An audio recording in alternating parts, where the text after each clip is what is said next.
هذا المكان اللي ينقال عنه مميز ورائع ونادر.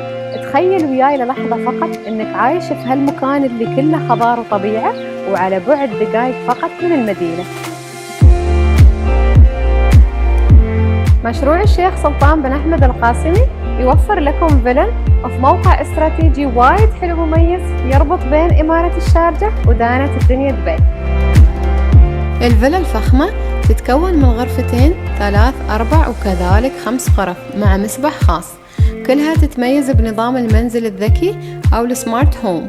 طبعا الأسعار جدا تنافسية، تبتدي بس من 1,197,000 على دفعات سلسة بمقدم 5% فقط للحجز. المميز والحلو في المشروع هو وجود 50,000 شيرة سنديان، وهالشي يساعد على تخفيض درجة حرارة الجو بالإضافة لإعطائك خصوصية كاملة لبيتك. تبون تعرفون تفاصيل أكثر؟ وان كليك بتوصلكم كل المعلومات.